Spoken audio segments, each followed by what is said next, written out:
Hello दोस्त, मैं आपका दोस्त हिमांशु प्रजापति।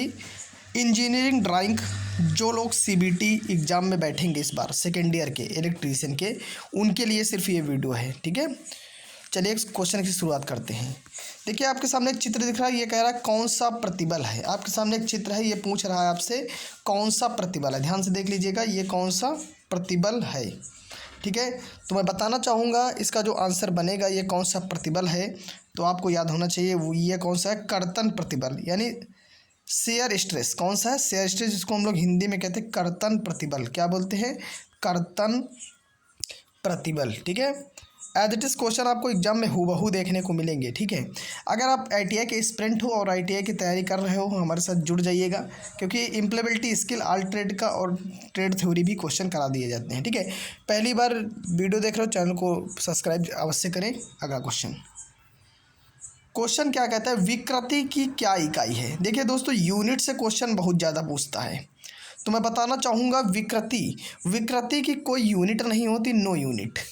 आंसर क्या होगा, नो यूनिट। ठीक, कुछ और यूनिट्स लिख रहे हैं, उनको याद रखिएगा।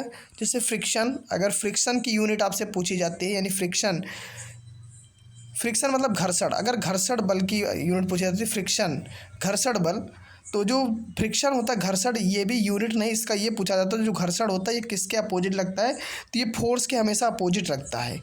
घर्षण जो होता है ये फोर्स के अपोजिट लगता है, ये भी याद रखना।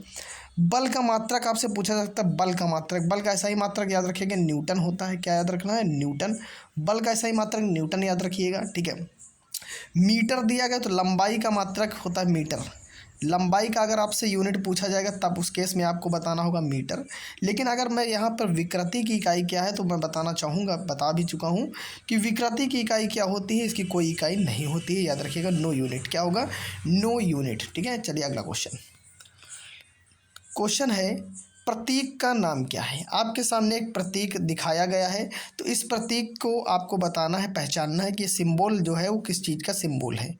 तो ये किसका है सिंबल है, ये डायनेमिक माइक्रोफोन का है। किसका है, डायनेमिक माइक्रोफोन का है। तो ऑप्शन बी करेक्ट होगा। ये क्या है, डायनेमिक माइक्रोफोन का है। ठीक है, किसका है, डायनेमिक माइक्रोफोन का है।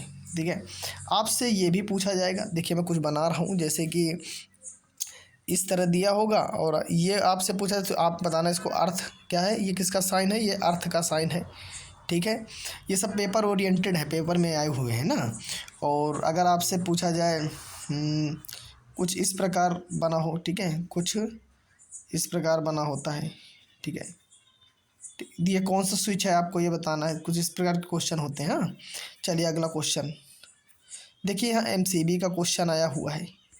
एमसीबी में दो क्वेश्चन ध्यान देना। एक पहली चीज़ तो एमसीबी का फुल फॉर्म क्या होता है, तो एमसीबी का फुल फॉर्म होता है मिनिएचर सर्किट ब्रेकर। क्या होता है, मिनिएचर सर्किट ब्रेकर। अगर ईएलसीबी का पूछा जाए, ईएलसीबी तो अर्थ लीकेज सर्किट ब्रेकर, अर्थ लीकेज सर्किट ब्रेकर, ईएलसीबी का फुल फॉर्म, और एमसीबी का मिनिएचर सर्किट ब्रेकर। लेकिन क्वेश्चन क्या है, सिंगल पोल एमसीबी पहचानना था आपको।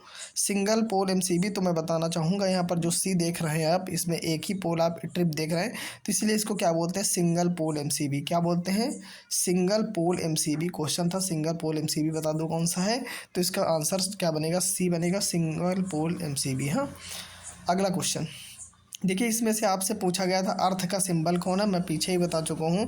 पहला ऑप्शन ही क्या है, अर्थ का सिंबल है, तो आंसर क्या होगा, first is the right answer. ठीक है, तो इस तरह के क्वेश्चन आते हैं, ज़्यादा हार्ड नहीं होते। हमसे जुड़े रहिएगा, आपको सरल से सरल क्वेश्चन अच्छे से अच्छे समझा दिए जाएंगे। वीडियो को शेयर करना ना भूलें। ठीक है, और डेली हम वीडियो बनाते हैं, आप देखिए, एंजॉय करिए, अपने ITI में अच्छे से अच्छा नंबर स्कोर करिए। जय हिंद।